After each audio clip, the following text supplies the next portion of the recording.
अमरावतीमध्ये मुसळधार पावसामुळे पिकांचं नुकसान, तिवसामधील शेती पाण्याखाली, संततधार पावसामुळे शेतकरी हवालदिल. सिंधुदुर्ग जिल्ह्यातील देवगडमधील अन्नपूर्णा नदीवरील लोखंडी पूल कोसळला. पूल कोसळल्यानं 2 वाड्यांचा संपर्क तुटला. सुदैवानं कोणतीही जीवितहानी नाही.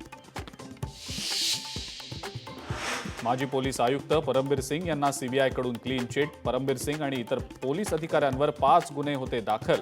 तपासात तथ्य न आढळल्यानं सीबीआयनं कोर्टात क्लोजर रिपोर्ट केला दाखल.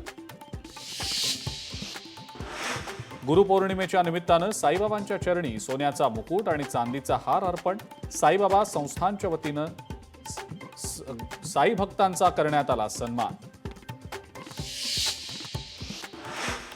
महाराष्ट्रात राहतो त्यामुळे आम्हाला मराठीचा अभिमान. पंजाबी नागरिकांनी व्यक्त केलं मराठी भाषेविषयीचं प्रेम. मिरजमधील पंजाबी नागरिकांना मराठीचा अभिमान. सिल्लोडमधील अजिंठा इथल्या अंगणवाडीची दुरावस्था. गळक्या छतामुळे तांदूळ आणि डाळींवर पाणी, लहान मुलांचं आरोग्य धोक्यात. नाशकात आदिवासी विकास भवनासमोर ठिय्या आंदोलन. वर्ग 3 आणि 4 कर्मचाऱ्यांचं आंदोलन. आदिवासी विकास भवनमध्ये प्रवेश द्यावा, आंदोलकांची मागणी.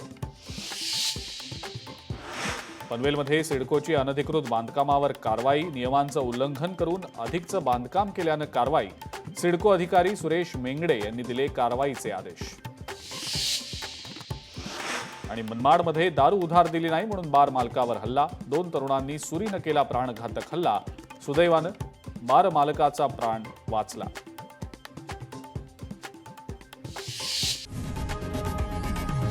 लोकशाही मराठी ऐका, पहा, जागरूक रहा.